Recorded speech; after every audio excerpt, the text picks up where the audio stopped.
समय की बात है जब एक गांव में एक बहुत ही गरीब परिवार रहता था। उस परिवार में हरिया, उसकी पत्नी शीला और उनके 2 बच्चे राजू और मीना रहते थे।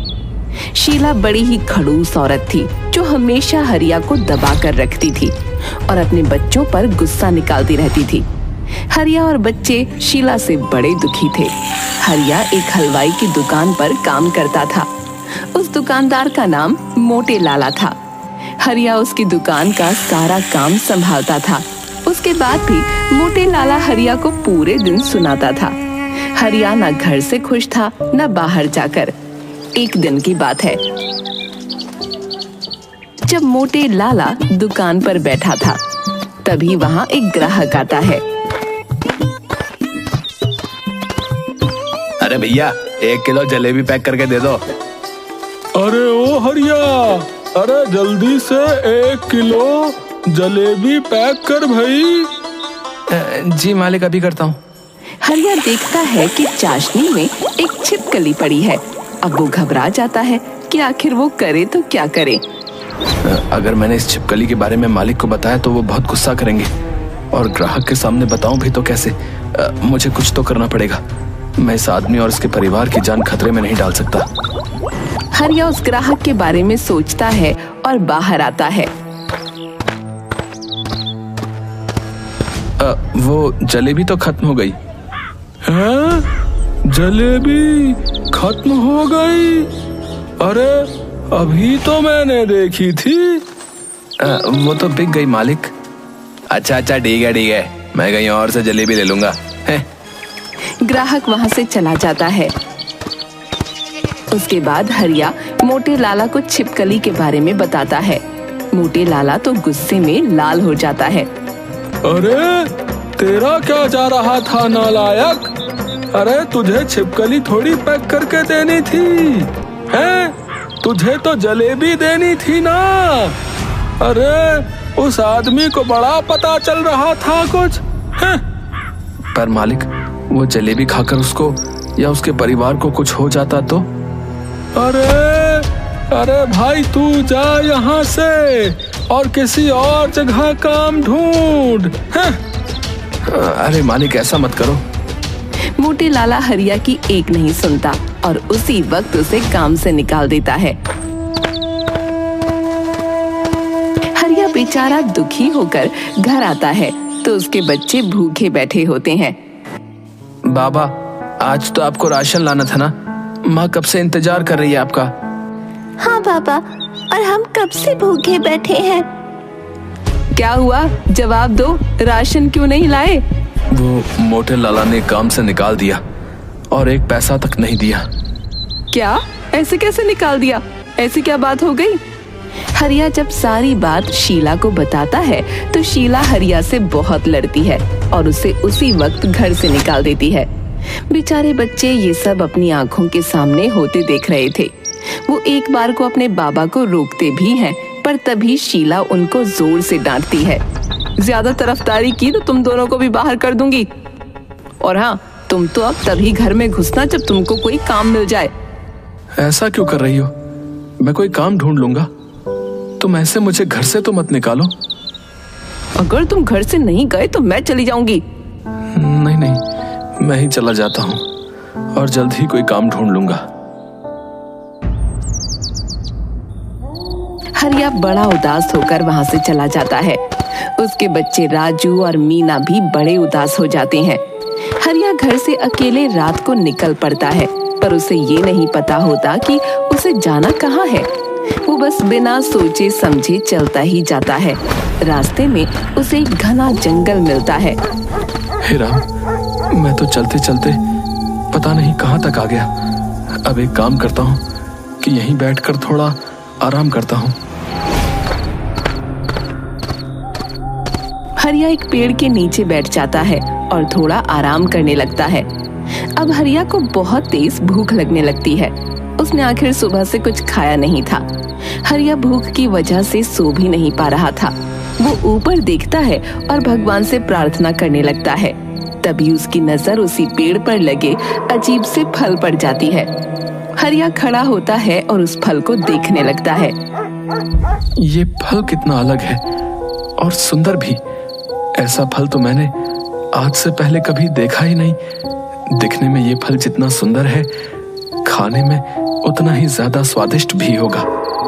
अब हरिया उस फल को तोड़ने की कोशिश करता है, पर वो काफी ऊंचा होता है। जैसे तैसे करके हरिया उस फल को तोड़ लेता है और जैसे ही उस फल को खाता है उसे वो बड़ा स्वादिष्ट लगता है। वो जल्दी से पूरा फल खा जाता है और आराम से उसी पेड़ के नीचे बैठ जाता है। बैठते ही हरिया के सामने धुआं सा उठता है और वहाँ एक चुड़ैल आ जाती है। तुम्हारा बहुत बहुत शुक्रिया, तुमने मुझे आखिर 100 साल बाद इस कैद से आजादी दे दी। चुड़ैल, अरे मुझे कुछ मत करना, मैं तो गलती से यहाँ आ गया, मैं अभी चला जाता हूँ। नहीं नहीं, तुम मुझसे डरो मत, मैं तुम्हारी गुलाम हूँ। गुलाम? एक चुड़ैल और मेरी गुलाम? ऐसा कैसे हो सकता है? बिल्कुल हो सकता है। मुझे करीब 100 साल पहले गांव वालों ने इस पेड़ से लटका दिया था, क्योंकि मैंने एक बूढ़े आदमी से शादी करने से साफ मना कर दिया था। मैं पेड़ पर लटकी चिल्लाती रही पर कोई नहीं आया। 3 दिन तक ऐसे भूखी प्यासी लटके रहने से मेरी मौत हो गई। मरने के बाद मैं इस पेड़ में समा गई। उसके बाद इस पेड़ से ये अजीब सा फल निकला, जिसको खाने का इंतजार मैं 100 साल से कर रही हूँ, क्योंकि जब कोई इस फल को खाता तभी मुझे इस पेड़ की कैद से आजादी मिलती। और आज मैंने ये फल खाकर तुमको आजाद कर दिया क्या? हाँ, अब मैं आजाद हूँ। इतने सालों बाद मैं आजाद हूँ। बताओ तुमको क्या चाहिए? मैं आज इतनी खुश हूँ कि तुम्हारी सारी इच्छा एक पल में पूरी कर सकती हूँ। क्या सच में? ऐसा है तो मुझे बहुत भूख लग रही है, तो क्या तुम कुछ मेरे लिए खाने को ला सकती हो? चुड़ैल एक हाथ घुमाती है और हरिया के सामने तरह तरह के पकवान आ जाते हैं।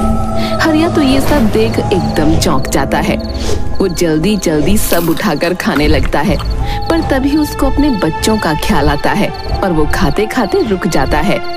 अरे खाओ खाओ, ये सब तुम्हारे लिए ही है। रुक क्यों गए तुम?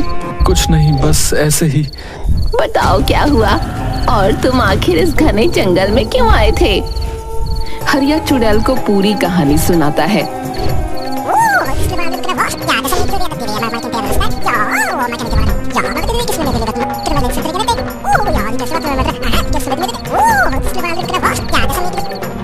चुड़ैल उसकी कहानी सुनकर भावुक हो जाती है। वो हरिया की मदद करने का सोचती है। चलो तुम मेरे साथ वापस चलो, मैं तुम्हारी बीवी को एकदम सही कर दूंगी। वो दोबारा तुमको कभी परेशान नहीं करेगी। पर कैसे? चुड़ैल तभी एक सुंदर औरत का रूप ले लेती है और हरिया के साथ गांव वापस आ जाती है।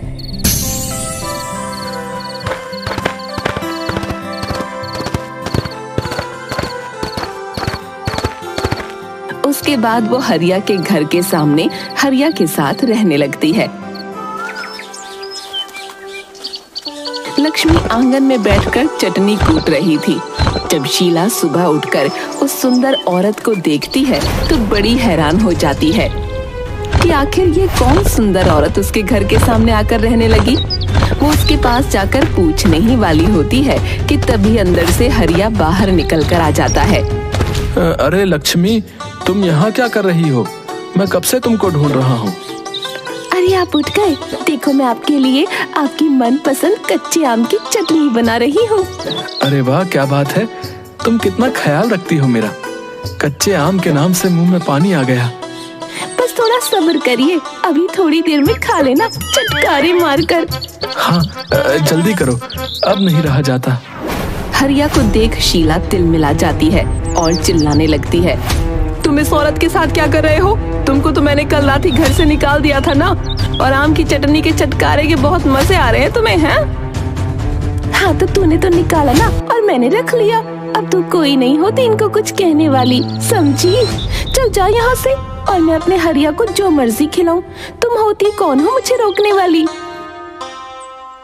गुस्से में लाल शीला लक्ष्मी को थप्पड़ मारने ही लगती है कि लक्ष्मी उसका हाथ मोड़कर पीछे धक्का मार देती है और शीला दूर गोबर में जा गिरती है।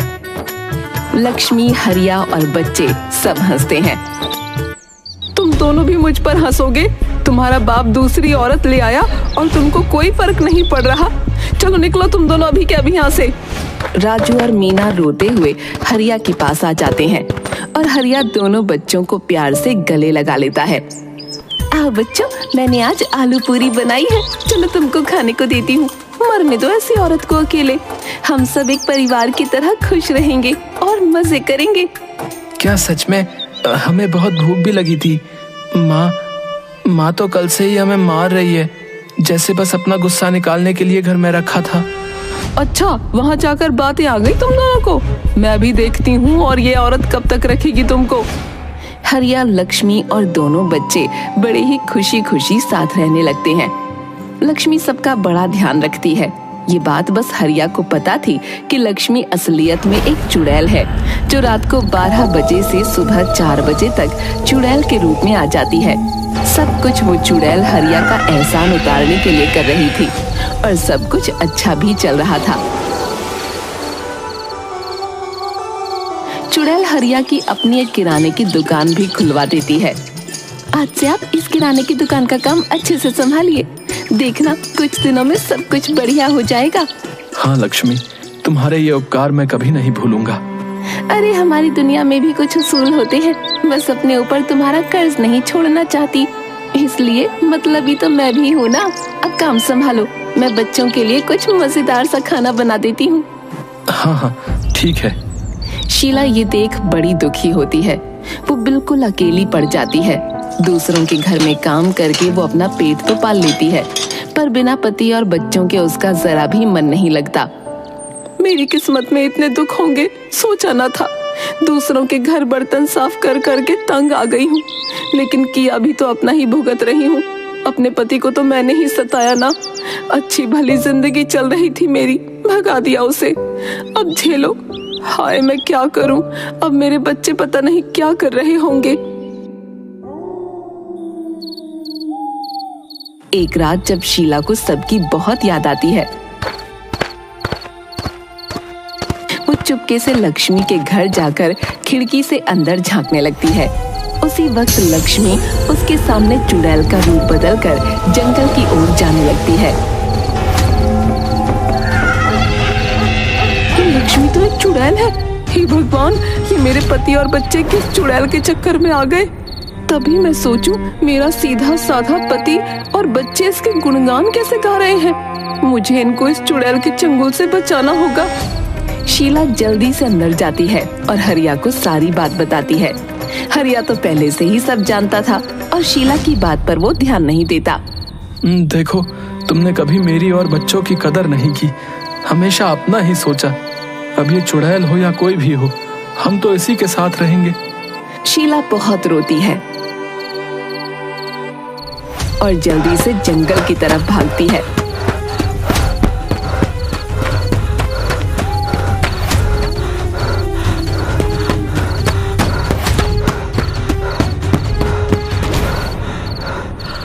वहां उसे वो चुड़ैल दिख जाती है।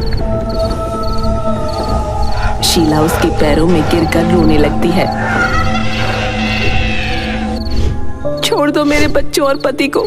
मुझे पता है तुमने उन पर काला जादू किया है। भगवान के लिए उन्हें छोड़ दो और चली जाओ हमेशा के लिए। अच्छा ऐसी बात है। देखो, मैं बस उन पतियों पर काला जादू कर सकती हूँ जो कमजोर और अकेले होते हैं, जैसे तेरा पति। तूने तो उसे घर से निकाल दिया था ना। मैं वापस ले जाऊंगी उनको, बहुत ध्यान रखूंगी और कभी किसी मुसीबत में अकेला नहीं छोड़ूंगी। बस तुम चली जाओ, वो मेरे पति हैं।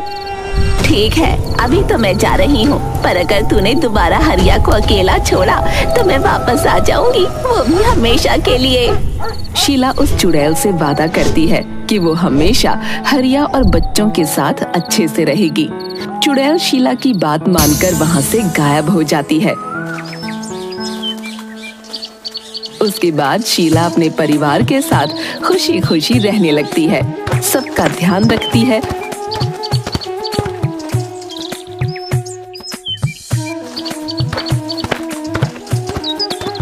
और हमेशा हरिया का सुख दुख में साथ देती है।